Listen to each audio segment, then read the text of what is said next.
Hello दोस्तों, आप सभी का स्वागत है समसामयिक घटना चक्र के इस ऑनलाइन प्लेटफॉर्म पर। मैं मोहित आप सभी के बीच उपस्थित हूं। आज अपने इस वीडियो में बात करेंगे 5 अप्रैल के महत्वपूर्ण करंट अफेयर जो विभिन्न पत्र पत्रिकाओं में रहे आपकी परीक्षा के दृष्टिकोण से जो इंपॉर्टेंट है, उन सब बिंदुओं पर आज अपने इस वीडियो में लोग चर्चा करेंगे। चलिए स्टार्ट करते हैं वीडियो। उसके पूर्व आपके लिए सूचना है कि RO online practice test series जो है वो स्टार्ट हो चुकी है। और यहाँ पर देखा जाए इस ऑनलाइन प्रैक्टिस टेस्ट सीरीज में आपको क्या मिल रहा है, 50 सेट्स की अनूठी श्रृंखला है और 50 सेट्स के माध्यम से देखा जाए तो लगभग 2500 प्रश्नों की आप प्रैक्टिस करेंगे।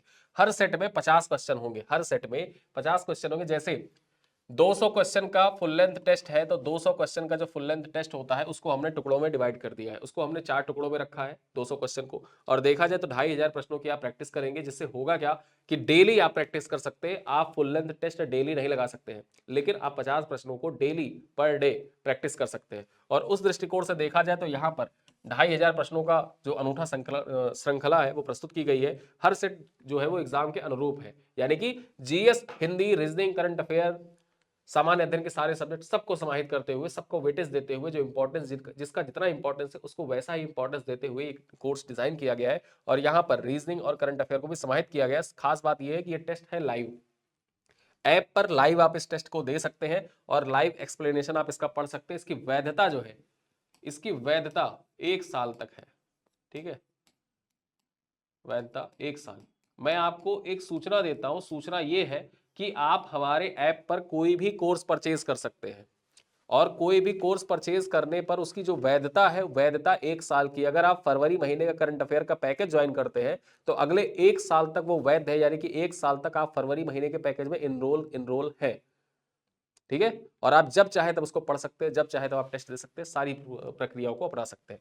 यहां पर एक सूचना यह भी है कि जो महीने का मैगजीन था, जो मंथली मैगजीन है, यहां पर देखा जाए मासिक पत्रिका है, मासिक संकलन है, जो डेली करंट अफेयर की क्लास होती है, उस क्लास पर जो डेली पीडीएफ आपको प्रोवाइड करी जाती है, उस पीडीएफ को प्रोवाइड की जाती है। उसी संदर्भ में देखा जाए तो मार्च महीने का जो मंथली कंपाइलेशन था वो प्रदान किया जा चुका है, व्हाट्सएप कम्युनिटी में शेयर करवा दी गई है। व्हाट्सएप कम्युनिटी में आप जाएंगे तो कम्युनिटी का जो पोस्ट है, कम्युनिटी पोस्ट चेक करिएगा, वहां पर मार्च महीने के जो करंट अफेयर उसको मैंने परसों ही शेयर करवा दी थी। ठीक है, परसों ही शेयर करवा दी थी। और इस पीडीएफ को आप लैपटॉप, फोन, मोबाइल जिसमें खोलना चाहे आराम से खोल सकते हैं। ठीक है, चलिए स्टार्ट करते हैं।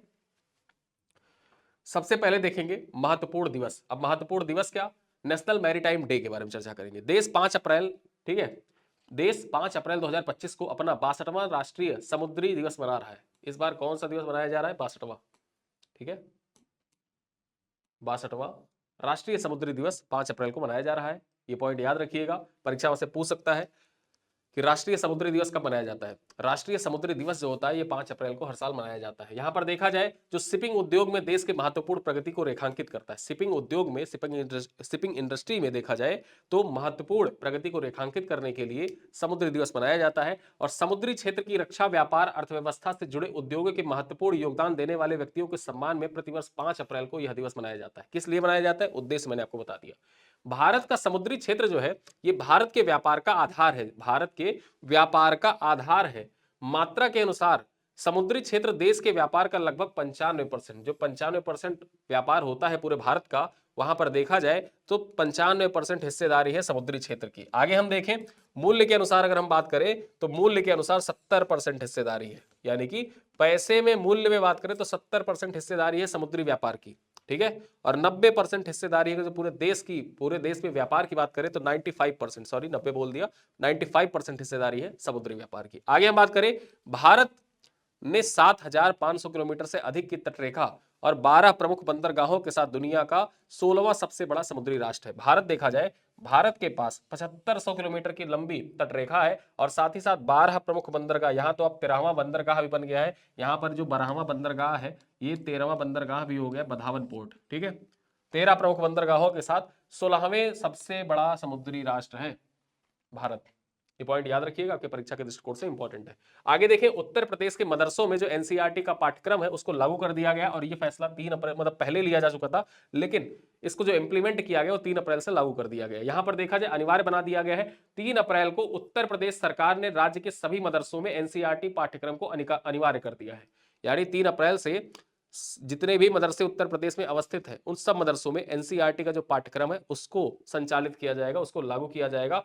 पाठ्यक्रम इसी वर्ष देखा जाए तो 2025-26 सेशन से लागू होगा, यानी कि इसी साल से लागू हो जाएगा। आगे देखें, सभी मान्यता प्राप्त स्कूलों, अनुदानित मदरसों, जो अनुदानित मदरसे हैं वहां पर कक्षा 1, 2 और 3 में पाठ्यक्रम लागू किया गया है। यह फैसला जनवरी 2023 को उत्तर प्रदेश मदरसा शिक्षा परिषद बैठक में लिया गया था, लेकिन तब इसे लागू नहीं किया गया था। यह फैसला जो था लिया तो पहले ही गया था, 2023 में ही ले लिया गया था, लेकिन तब इसको लागू नहीं किया गया था। ठीक है, तब इसे लागू नहीं किया गया था। आगे हम बात करें, राष्ट्रीय शिक्षा नीति 2020 के तहत उत्तर प्रदेश में प्राथमिक स्तर पर शिक्षा की समानता लाने के लिए यह निर्णय लिया गया है। यानी कि जो प्राथमिक स्तर पर शिक्षा की समानता है, मदरसा है, वहां पर अगर एनसीईआरटी के पाठ्यक्रम नहीं लागू है तो जो प्राथमिक विद्यालय है गांव के या अन्य जो विद्यालय है उन विद्यालयों से, और जो प्राथमिक शिक्षा है जहां पर धार्मिक शिक्षाएं दी जा रही है, तो दोनों में भिन्नता हो जा रही है। अब दोनों में भिन्नता नहीं, दोनों में एकरूपता होनी चाहिए। इसी एकरूपता को लाने के लिए जो नई शिक्षा नीति थी, राष्ट्रीय शिक्षा नीति 2020 की थी, उसी के तहत जो प्राथमिक शिक्षा का स्तर है उस शिक्षा के स्तर पर समानता लाने के लिए एनसीईआरटी का पाठ्यक्रम अब मदरसों में भी पूर्ण रूप से लागू कर दिया गया है। ठीक है, और ये जो लागू हुआ है, किस डेट को लागू हुआ है, डेट जरूर याद रखिएगा, 3 अप्रैल को लागू हुआ है। चलिए आगे हम बात करें, जल संसाधन जनगणना एप्लीकेशन और पोर्टल का शुभारंभ किया गया है। जल संसाधन जनगणना एप्लीकेशन और पोर्टल का शुभारंभ किया गया है। पॉइंट पर चर्चा कर लें, 3 अप्रैल को नई दिल्ली में जल संसाधन जनगणना एवं वाटर रिसोर्स सेशन एप्लीकेशन और पोर्टल का शुभारंभ किया गया है। केंद्रीय जल शक्ति मंत्रालय CR पाटिल ने श्रम शक्ति भवन नई दिल्ली में इसका शुभारंभ किया है। किसके द्वारा किया गया है? जो जल संसाधन जनगणना एप्लीकेशन है, इसका शुभारंभ किसके द्वारा किया गया है? इसका शुभारंभ जो है किया गया है CR पाटिल के द्वारा। ठीक है, आगे हम बात करें, पोर्टल का उद्देश्य क्या है? इस पोर्टल का उद्देश्य सिंचाई के लिए जल उपयोग, जल बजट आदि की नीति निर्माण के लिए डाटाबेस तैयार करना है। ठीक है, तो इसका उद्देश्य आप जाने रहिए, आपके परीक्षा के लिए इंपॉर्टेंट है। और यहां सबसे इंपॉर्टेंट हो जाता है बिम्स्टेक, ये आपके परीक्षा के लिए इंपॉर्टेंट है। यहां पर देखा जाए तो प्रधानमंत्री नरेंद्र मोदी वर्तमान में देखा जाए तो दो देशों की यात्रा पर थे। कहां कहां पर? एक थाईलैंड की यात्रा पर, फिर उसके बाद वो गए श्रीलंका की यात्रा पर। चर्चा कर ले, यहां पर 4 अप्रैल को छठा बिम्स्टेक शिखर सम्मेलन थाईलैंड की राजधानी बैंकॉक में आयोजित किया गया। इस सम्मेलन में भारत का नेतृत्व प्रधानमंत्री नरेंद्र मोदी के द्वारा किया गया। ठीक है, आगे हम बात करें, बिम्स्टेक शिखर सम्मेलन जो आयोजित किया गया था, इसका जो थीम था, वो थीम क्या था? बिम्स्टेक समृद्धि, अनुकूल और मुक्त। ठीक है, बिम्स्टेक समृद्धि, अनुकूल और मुक्त, ये इसका थीम था। इसी थीम पर इसका आयोजन किया गया था। आगे देखिए, सम्मेलन के दौरान पीएम मोदी ने संगठन के सहयोगी देशों से अपने समकक्षों के द्विपक्षीय मुलाकात भी की। जितने भी बिम्स्टेक के अंतर्गत सम्मिलित देश है, वहां पर जो प्रधानमंत्री नरेंद्र मोदी की जो समकक्ष राष्ट्राध्यक्ष है, ठीक है, उनके साथ प्रधानमंत्री नरेंद्र मोदी ने मुलाकात भी की। आगे हम बात करें, थाईलैंड में बिम्स्टेक जो है, बिम्स्टेक बंगाल की खाड़ी से सटे हुए 7 देशों का समूह है। बंगाल की खाड़ी से सटे हुए जो 7 देश हैं उनका समूह है। और इसके अंतर्गत कौन कौन से देश आते हैं वो जरूर जाने रहिए। बिम्स्टेक के अंतर्गत बांग्लादेश, भारत, श्रीलंका, थाईलैंड, म्यांमार, भूटान, नेपाल एक क्षेत्रीय संगठन के रूप में सम्मिलित है, एक साझा संस्कृति साझा करते हैं। ठीक है, तो बिम्स्टेक के अंतर्गत कौन कौन से 7 देश सम्मिलित हैं? 7 देश का नाम याद रखिएगा, बांग्लादेश, भारत, श्रीलंका, थाईलैंड, म्यांमार, भूटान और नेपाल, ये सम्मिलित है बिम्स्टेक के अंतर्गत। आगे हम देखें, इसका पूरा नाम क्या है? Bay of Bengal initiative for multi sectoral technical and economical cooperation, इसका पूर्ण रूप है। और जो बिम्स्टेक है, इसकी स्थापना कब हुई थी? इसकी स्थापना हुई थी 1997 में। ठीक है, तो ये पॉइंट याद रखिएगा। आगे देखें, 11वां ब्रिक्स पर्यावरण मंत्रियों की बैठक को जो आयोजित किया गया है, ठीक है, जो 11वां ब्रिक्स पर्यावरण मंत्रियों की बैठक हुई, इसका आयोजन किया गया। और इसके बारे में जो इंपॉर्टेंट फैक्ट्स हैं उनको जान लेते हैं। 3 अप्रैल को ब्राजील की ब्राजीलिया में, जो ब्राजील की राजधानी है ब्राजीलिया, परीक्षा के दृष्टिकोण से ब्राजीलिया इंपॉर्टेंट हो जाएगा। अगले 1 साल तक जो ब्रिक्स की बैठक है, ब्रिक्स की बैठक के चलते ब्राजील की राजधानी ब्राजीलिया इंपॉर्टेंट है। यहां पर 11वीं ब्रिक्स पर्यावरण मंत्रियों की बैठक आयोजित की गई। ठीक है, 3 अप्रैल को आयोजित की गई थी। बैठक में ब्रिक्स देशों के बीच जलवायु परिवर्तन एजेंडा को आगे बढ़ाने पर जोर दिया गया। यहां पर देखा जाए तो जो जलवायु परिवर्तन एजेंडा है उसको आगे बढ़ाने के लिए जो ब्रिक्स देश है उन देशों के बीच में आपसी समझौते पर पहुंचने का प्रयास किया गया। और बैठक में पर्यावरण, वन एवं जलवायु परिवर्तन मंत्रालय के अतिरिक्त सचिव अमनदीप गर्ग ने भारतीय प्रतिनिधिमंडल का नेतृत्व किया। यहां पर देखा जाए भारतीय प्रतिनिधिमंडल का नेतृत्व किसके द्वारा किया गया था? तो भारतीय प्रतिनिधिमंडल का नेतृत्व जो था वो किया गया था अमनदीप गर्ग के द्वारा। ठीक है, और अमनदीप गर्ग कौन है? पर्यावरण, वन एवं जलवायु परिवर्तन मंत्रालय जो है वहां पर अतिरिक्त सचिव है अमनदीप गर्ग। आगे हम बात करें, बेटी बचाओ बेटी पढ़ाओ योजना का जो डाटा है उस डाटा के बारे में बात कर लेते हैं। परीक्षा के दृष्टिकोण से मोस्ट इंपॉर्टेंट है।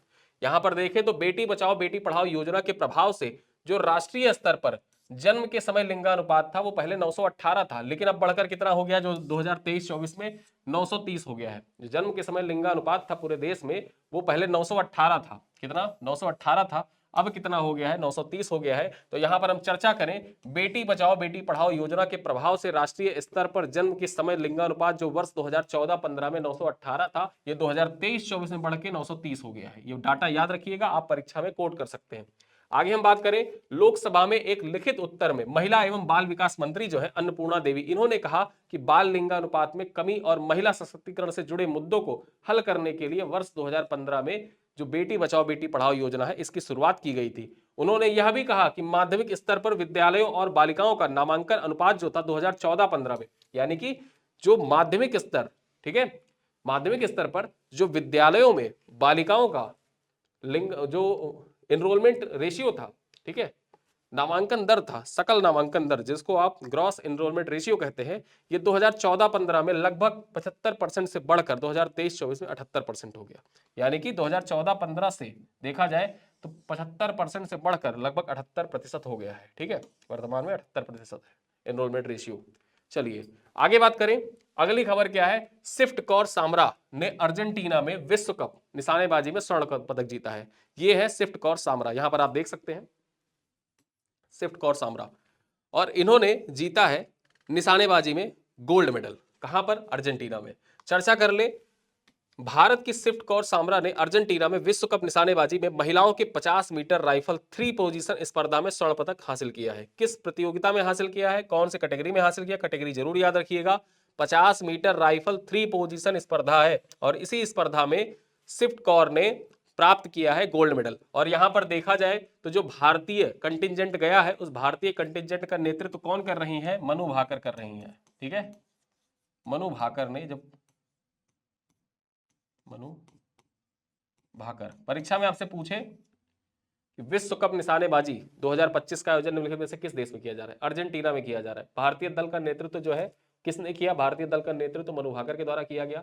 यहां पर देखा जाए तो पहला गोल्ड मेडल भी आ चुका है, पहला गोल्ड मेडल आ चुका है, किसने जीता है, स्विफ्ट कौर सामरा ने जीता है। और स्विफ्ट कौर सामरा के बारे में एक चीज बहुत महत्वपूर्ण है, जाने रहिए कि इनके नाम महिलाओं की 50 मीटर राइफल 3 पोजीशन फाइनल में मौजूदा विश्व रिकॉर्ड भी है।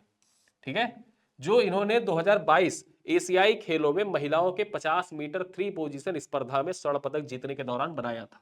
वर्तमान में देखा जाए तो विश्व रिकॉर्ड इनके नाम पर है, स्विफ्ट कौर सामरा के नाम पर, और इन्होंने जीता है गोल्ड मेडल अर्जेंटीना में निशानेबाजी में। चलिए अगली खबर पर चर्चा करें तो यहां पर हम बात करें, जो इंटर पार्लियामेंट्री यूनियन की मीटिंग होने वाली है, कौन सी मीटिंग, 150वीं मीटिंग। अभी देखा जाए तो पिछले साल 2024 के अक्टूबर या नवंबर माह में 149वीं बैठक हुई थी, लेकिन अब ताशकंद में, यहां पर देखा जाए तो उज्बेकिस्तान की राजधानी है ताशकंद, वहां पर 150वीं अंतर संसदीय संघ की बैठक का आयोजन किया जाएगा। यहां पर देखें, पॉइंट पर चर्चा करें तो लोकसभा अध्यक्ष ओम बिरला 5 अप्रैल यानी कि आज ही के दिन उज्बेकिस्तान के ताशकंद में शुरू हो रहे 150वें अंतर संसदीय संघ की बैठक में भारतीय जो संसदीय शिष्टमंडल है इसका नेतृत्व करेंगे। चर्चा करें, 150वें अंतर संसदीय संघ की बैठक के दौरान ओम बिरला सामाजिक विषय और न्याय के लिए संसदीय कार्यवाही विषय पर एक उच्च स्तरीय बैठक को भी संबोधित करेंगे। यहां एक इंपॉर्टेंट बैठक होगी, जिस बैठक को संबोधित करने का कार्य किसके द्वारा किया जाएगा, उस बैठक को संबोधित करने का कार्य, और जो बैठक होगी ये किस थीम पर आधारित होगी, इस थीम पर कि सामाजिक विकास और न्याय के लिए संसदीय कार्यवाही, ये इस विषय पर एक बैठक का आयोजन किया जाएगा। और उच्च स्तरीय बैठक की, ठीक है, ये जो उच्च स्तरीय बैठक होगी इसमें ओम बिरला जो है भारत के जो लोकसभा के अध्यक्ष हैं उनके द्वारा इसकी अध्यक्षता की जाएगी। आगे हम बात कर ले, जो भारतीय दल जा रहा है, भारतीय शिष्टमंडल जा रहा है, उस शिष्टमंडल में कौन कौन से लोग शामिल हैं, तो राज्यसभा के उपसभापति हरिवंश नारायण सिंह शामिल है यहाँ पर, साथ ही साथ में जो सांसद हैं भर्तरी मेहताब ये भी सम्मिलित है, अनुराग सिंह ठाकुर सम्मिलित है, डॉक्टर स्मिता पात्रा, अशोक कुमार मित्तल और किरण चौधरी तथा लता वानखेड़े सम्मिलित हैं। जो भारत का शिष्टमंडल जा रहा है ताशकंद उज्बेकिस्तान, उस शिष्टमंडल में इतने लोग सम्मिलित हैं, जाने रहिए, आपके परीक्षा के लिए महत्वपूर्ण हो जाता है। और यहां पर देखा जाए आपके परीक्षा के लिए यह भी इंपॉर्टेंट है कि अंतर संसदीय संघ की बैठक का आयोजन कहां पर किया गया, 150वें अंतर संसदीय संघ की बैठक का आयोजन कहां पर किया गया। परीक्षा में से डायरेक्टली पूछ ले तो डायरेक्टली जब पूछेगा तो उसका उत्तर आप दे दीजिएगा कि उज्बेकिस्तान की राजधानी है ताशकंद, वहीं पर इसका आयोजन किया गया था। ठीक है, चलिए और ये कब से कब तक आयोजित किया जा रहा है, तो ये 5 अप्रैल से प्रारंभ हो रहा है और 9 अप्रैल तक ये चलेगा। ठीक है, 5 अप्रैल से प्रारंभ होकर 9 अप्रैल तक संचालित किया जाएगा। आगे हम बात करें, राष्ट्रपति द्रौपदी मुर्मू ने आव्रजन और विदेशी विधेयक 2025 को मंजूरी प्रदान की है। आव्रजन और विदेशी विधेयक 2025 को मंजूरी प्रदान की है। राष्ट्रपति द्रौपदी मुर्मू ने आव्रजन और विदेशी विधेयक 2025 को मंजूरी दे दी है। विधेयक में भारत में विदेशी नागरिकों के आव्रजन, प्रवेश और ठहरने को विनियमित करने का प्रावधान किया गया है। यानी कि कोई भी विदेशी व्यक्ति भारत में गैर कानूनी तरीके से अगर आता है, रहता है, निवास करता है या उसको ठहराने का प्रयास किया जाता है, तो ऐसे में दंड का प्रावधान भी किया गया है। कोई व्यक्ति अगर किसी बाहरी व्यक्ति को लेकर आता है, किसी विदेशी व्यक्ति को गैर कानूनी तरीके से बसाने का प्रयास करता है, तो उसके ऊपर देखा जाए तो वो 5 से 10 लाख रुपए तक का जुर्माना तथा 3 से 10 साल तक की कैद उसको हो सकती है। ये भी प्रावधान इसमें किया गया है। और यहाँ पर जो फर्जी वीजा वगैरह जो बनाए जाते हैं उनके लिए भी दंडनीय प्रावधान किए गए हैं। इसके अंतर्गत देखा जाए तो यह विधेयक पासपोर्ट अधिनियम 1920, विदेशी पंजीकरण अधिनियम 1939 और विदेशी अधिनियम 1986 तथा आव्रजन अधिनियम 2000 के स्थान पर लाया गया है। ठीक है, तो यहां पर देखा जाए तो इतने जो अधिनियम है उनको कोलैप्स करके इस अधिनियम को लाया गया है। आगे हम बात करें, इस विधेयक का उद्देश्य आव्रजन कानूनों को आधुनिक बनाना है। इसमें पासपोर्ट, यात्रा दस्तावेज, वीजा पंजीकरण के संबंध में केंद्र सरकार को कुछ शक्तियां भी प्रदान करने का प्रावधान किया गया है। और भारत में प्रवेश, निवास, बाहर जाने के लिए जाली पासपोर्ट या वीजा की उपयोग करने पर 7 वर्ष की अधिक कैद, ठीक है, 7 वर्ष तक की कैद हो सकती है, यानी कि 10 लाख रुपए तक का जुर्माना या दोनों हो सकता है। यह भी प्रावधान किया गया है कि अगर कोई व्यक्ति भारत से बाहर जाने के लिए जाली पासपोर्ट बनाने का प्रयास करता है, ठीक है, जैसे अभी आपने देखा कि जब अमेरिका के राष्ट्रपति बने डोनाल्ड ट्रंप, उसके बाद जो अवैध प्रवासी थे जो डंकी फ्लाइट्स, डंकी काइट्स का इस्तेमाल करके अमेरिका में मैक्सिको फांद के पहुंच गए थे, उनको वापस भेजने का कार्य किया और बहुत ही अमानवीय तरीके से उनको भेजा गया। उसके बाद देखा जाए, उसके पहले से ही जो जाली पासपोर्ट वगैरह बना के भागने का और दूसरे देशों से यहाँ पे चले आने का जो चलन था, चलता आ रहा था। लेकिन उसके बाद देखा जाए तो ये आपके परीक्षा के दृष्टिकोण से इंपॉर्टेंट हो जाता है, ये पॉइंट कि जो आव्रजन एवं विदेशी विधेयक 2025 से इंपॉर्टेंट हो जाता है। और यहाँ के जो प्रावधान है वो प्रावधान भी इंपॉर्टेंट हो जाते हैं। किसके स्थान पर लाया गया है, उनके स्थानों को जाने रहिए कि पासपोर्ट अधिनियम 1920 को, विदेशी पंजीकरण अधिनियम 1939, विदेशी अधिनियम 1946 और आव्रजन अधिनियम 2020 को रिप्लेस करके क्या लाया गया है, आव्रजन और विदेशी विधेयक 2025 लाया गया है। ठीक है, चलिए अब यहां पर अंतिम खबर क्या है, राष्ट्रपति द्रौपदी मुर्मू ने बॉयलर विधेयक 2024 को मंजूरी प्रदान की है। ठीक है, अब ये 2024 का विधेयक क्यों है, क्योंकि ये 2024 में ही आया था और अब इसको मंजूरी प्रदान की गई है, इस वजह से ये 2024 इसका नाम है। ठीक है, आगे हम देखें तो राष्ट्रपति द्रौपदी मुर्मू ने बॉयलर विधेयक 2024 को मंजूरी दे दी है। विधेयक का उद्देश्य बॉयलर को विनियमित करने और स्टीम बॉयलर विस्फोट के खतरों से जान माल की सुरक्षा सुनिश्चित करना। जो ये बॉयलर विधेयक लाया गया है, इसका उद्देश्य यही है कि जो स्टीम बॉयलर होते थे और स्टीम बॉयलरों में जब विस्फोट होता था तो जान माल की हानि होती थी, उसी जान माल की हानि को कम करने के उद्देश्य से इसको लाया गया है। इस अधिनियम से 100 साल पुराना बॉयलर अधिनियम 1923 निरस्त हो गया। यहां पर देखा जाए जो ये अधिनियम आया, इस अधिनियम के द्वारा देखा जाए तो 1923 में बॉयलर अधिनियम आया था। ठीक है, इसके पूर्व जो बॉयलर अधिनियम था वो बॉयलर अधिनियम 1923 का था। उस अधिनियम को प्रतिस्थापित करके बॉयलर अधिनियम 2024 आया है। ठीक है, आगे हम चर्चा कर ले, नए कानून के प्रावधान सभी बॉयलर उनके घटकों पर लागू होगा जिनमें केंद्र और राज्य सरकारों के स्वामित्व वाले बॉयलर भी सम्मिलित है। यहां पर हम चर्चा करें, हालांकि रेलवे के स्वामित्व वाले या उसके नियंत्रण में जो लोकोमोटिव इंजन में उपयोग किए जाने वाले बॉयलर होते हैं उनको इन नियमों से बाहर रखा गया। ये अपवाद है और अपवाद ही आपकी परीक्षा के लिए महत्वपूर्ण होते हैं। जब भी कोई अपवादित चीज आए, कोई अपवाद वाली बात हो, तो वो आपके एग्जाम के लिए इंपॉर्टेंट होता है, इनको ध्यान रखिए। इसके अतिरिक्त देखा जाए तो भाप से चलने वाले जहाजों या सेना, नौसेना, वायुसेना से संबंधित किसी भी बॉयलर या बॉयलर घटक को भी इस कानून से बाहर रखा गया है। यानी कि रेलवे के और सेना के जो बॉयलर है उन बॉयलरों को इससे बाहर रखा गया है। बाकी जितने भी राज्य या केंद्र सरकार के बॉयलर है उन सभी को इसके अंतर्गत समाहित किया गया है। और बॉयलर विस्फोट से जो होने वाले जान माल की हानि है उस नुकसान से बचने के उद्देश्य से और जिम्मेदारी सुनिश्चित करने के उद्देश्य से ही इस बॉयलर अधिनियम को लाया गया है। तो यहां पर आज अपने इस टॉपिक के अंतर्गत, इस वीडियो के अंतर्गत कुछ महत्वपूर्ण जो करंट अफेयर के न्यूज आज थे उन पे हमने चर्चा की। बहुत छोटा वीडियो है, डेली की अपेक्षा देखा जाए तो डेली 30-35 मिनट का वीडियो हो जाता था, आज 20-25 मिनट का ही वीडियो होगा। यहाँ पर कुछ प्रश्न है आपके लिए, जिन प्रश्नों का उत्तर आप कमेंट बॉक्स में दीजिएगा। पहला प्रश्न क्या है कि निम्नलिखित कथनों पर विचार करें। पहला कथन है कि भारत का समुद्री क्षेत्र मात्रा के अनुसार देश के कुल व्यापार का लगभग 95% है। मात्रा के अनुसार देखा जाए तो 95% हिस्सेदारी है समुद्री क्षेत्र की। आगे देखें दूसरा कथन क्या कह रहा है कि भारत के पास 15 प्रमुख बंदरगाह और 7000 किलोमीटर लंबी तटरेखा है। कौन सा विकल्प सही है? केवल कथन एक सही है, केवल कथन दो सही है, दोनों कथन सही है, दोनों कथन गलत है। क्वेश्चन नंबर 2 कह रहा है कि निम्नलिखित कथनों पर विचार करें, कौन सा सही नहीं है। अब यहां आपको बताना है कौन सा सही नहीं है। उत्तर प्रदेश में सभी मदरसों में एनसीईआरटी पाठ्यक्रम 2024-25 सत्र से ही लागू किया गया है। 24-25 सत्र से ही लागू किया गया है। दूसरा कथन है एनसीईआरटी पाठ्यक्रम कक्षा 1, 2 और 3 में लागू किया गया है। यह फैसला राष्ट्रीय शिक्षा नीति 2020 के तहत लिया गया है। विकल्प है केवल कथन एक सही नहीं है, केवल कथन दो सही नहीं है, ठीक है, और ये तीसरा कथन है, मतलब ये जो तीसरा है ये तीसरा कथन है, ठीक है। अब यहां पर लिखा है केवल कथन एक सही नहीं है, केवल कथन दो सही नहीं है, केवल कथन तीन सही नहीं है, या कोई भी कथन गलत नहीं है।